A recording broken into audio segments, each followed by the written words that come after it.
How's it going, everybody? So today is all about transformations of cubic functions. We're going to be going over some stuff that we have reviewed in the past, and we're going to basically see how we can maneuver it with the tables and then be able to see where it's going to be plotted on a graph. So looking at this right here, the horizontal translations, remember, that's how you move a graph left or right.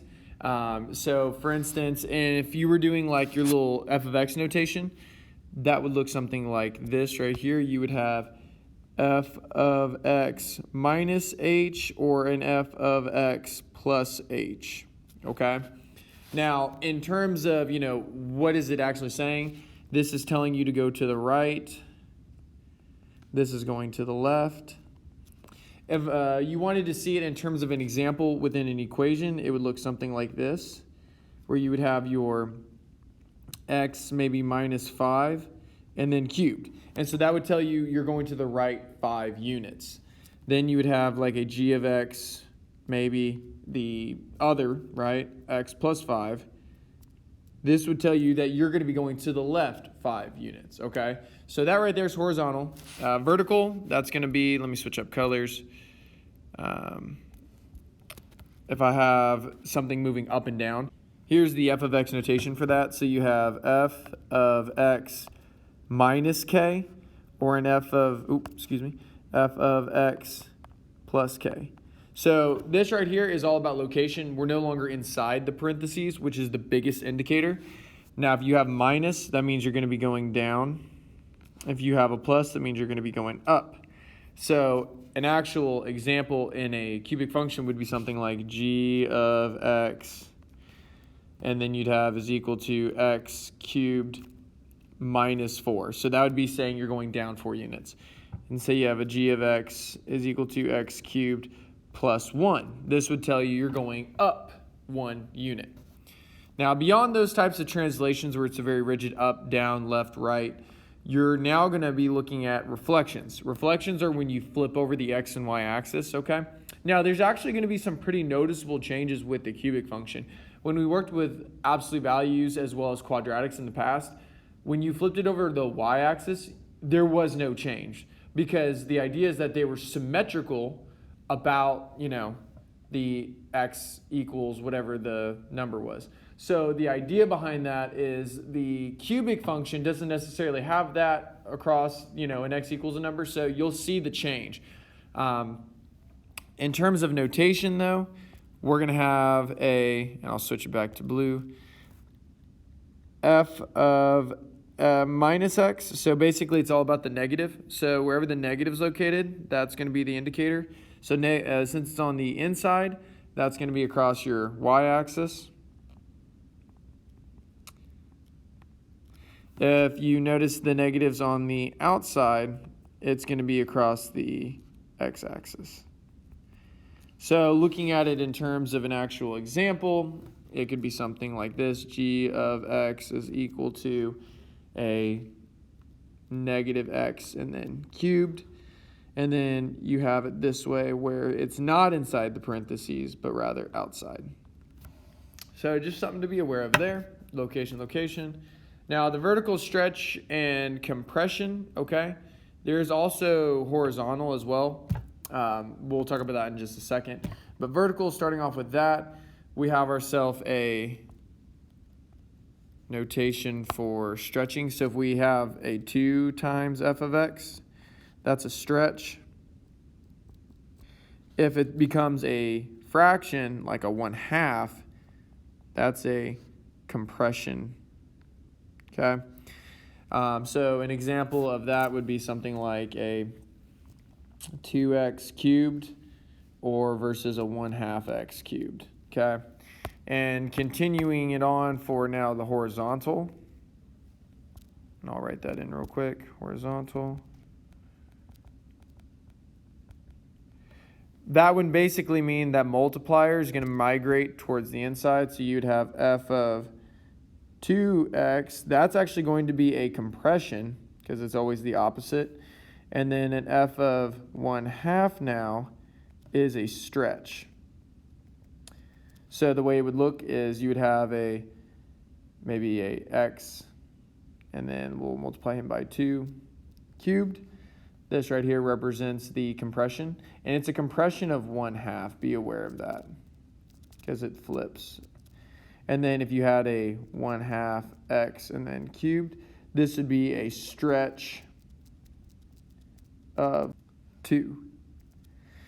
And there you go. So that's all the different transformations. And so now let's kind of just talk about different examples. So say I wanted you to tell me, what are the transformations for g of x is equal to x plus 5 cubed plus 2. You would go ahead and say, well, the plus 5 on the inside, that's telling us we're going to be going left 5 units. And then the plus 2 is telling us we're going to go up 2. Here's another example. So say I had something like this. X minus 3 and then a minus 1. This would tell me that I'm going to the right 3, down 1. And so basically you keep doing these, different examples a couple times and you start to get the hang of it. So say I switch it up and did a g of x is equal to a negative 2x cubed plus 3. Well, the negative is on the outside, so that's going to be a reflection, right? It's going to reflect across x-axis. And then the 2 on the outside, that's a vertical stretch of 2. And then the plus 3 on the outside, that's telling me I'm going to go up 3, okay?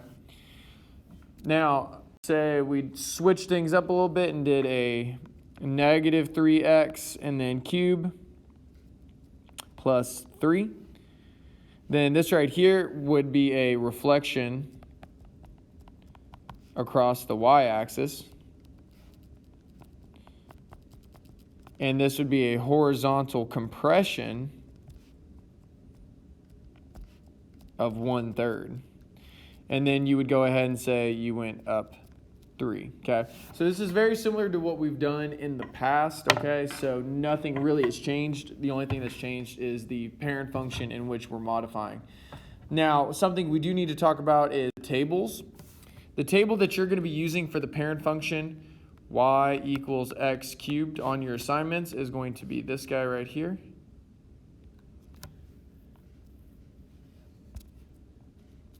X, y, and then we're going to need some lines.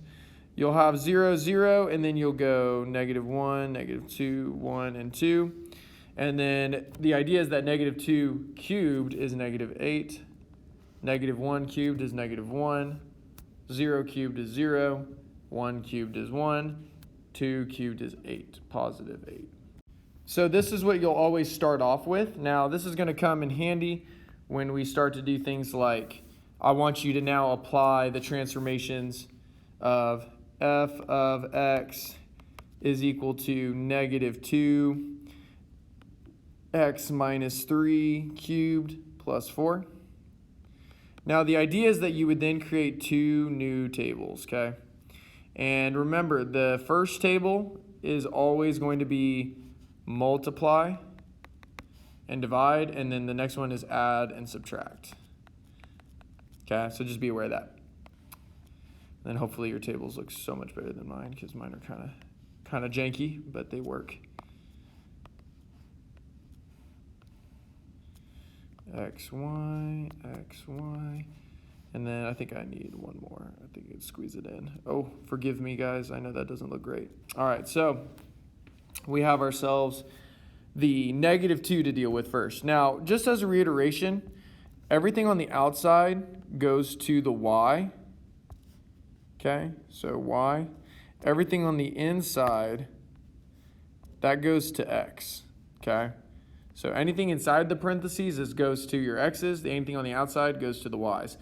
Now, the -2, well, that is first and foremost, I guess if I were to describe the transformations, this would reflect across the x-axis and is a vertical stretch of 2.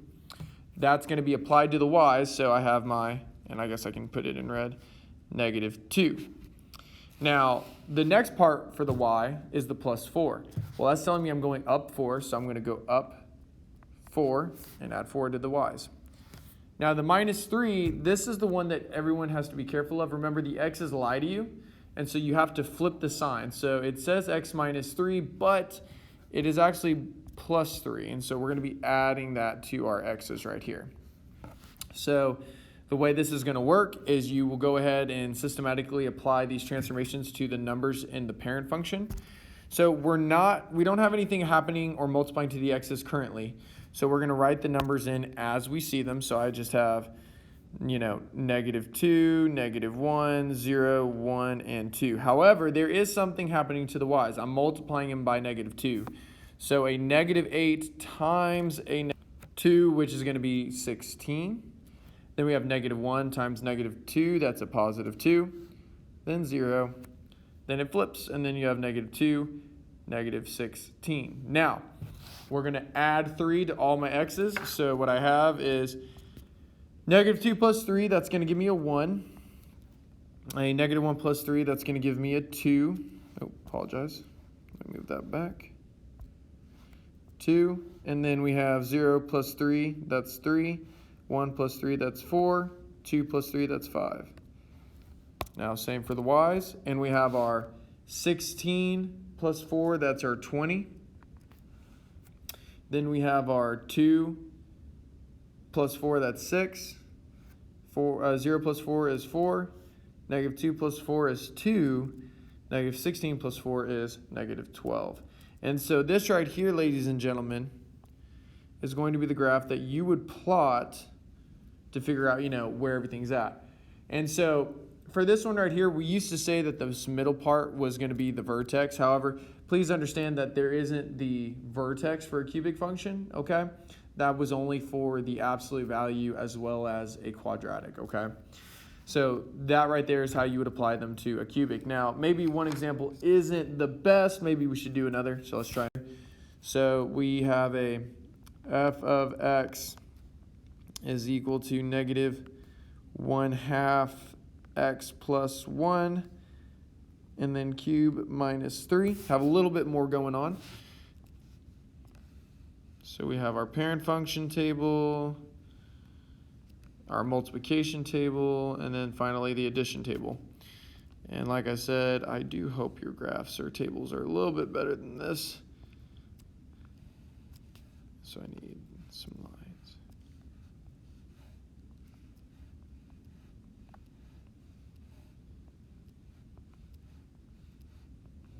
Okay, I think that's good. Alrighty, so as always, you have negative 2, negative 1, 0, 1, 2, negative 8, negative 1, 0, 1, and 8. That's just the parent function, y equals x cubed, okay? Now, the transformations that we see here, outside goes to y, inside goes to x, okay? So let's go ahead and apply the y's. So I'm multiplying everything by a negative 1 for the y's. Remember, that right there is a reflection across the x-axis again still. The minus 3 over there off to the right, that's telling us we're going down 3, so minus 3.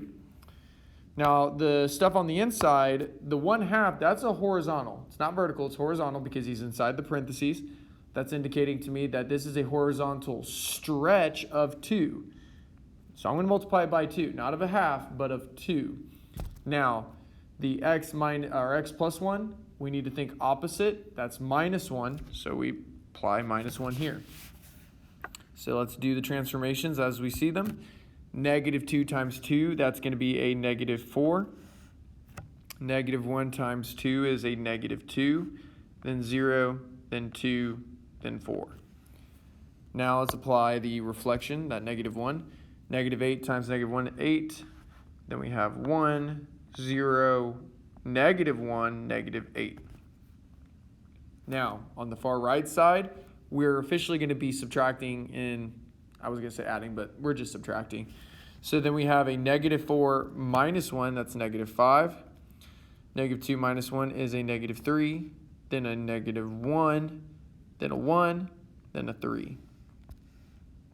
The y's. 8 minus 3 is 5. 1 minus 3 is negative 2. Then negative 3. Then negative 4. And then a negative 11. okay? Now, this far box to the right is what we would plot on a graph, okay? And so that is what we are looking for. And so, guys, that's the overall idea. Now, of course, I encourage you, check your work on Desmos. Make sure things look good, right? Make sure things are matching up with what you've described as your transformations that should be occurring. And then also, too, you can verify if your tables are looking good as well. So, guys, that is it for today. Thanks for tuning in. And if you have any questions about the homework, let me know. Thank you, guys.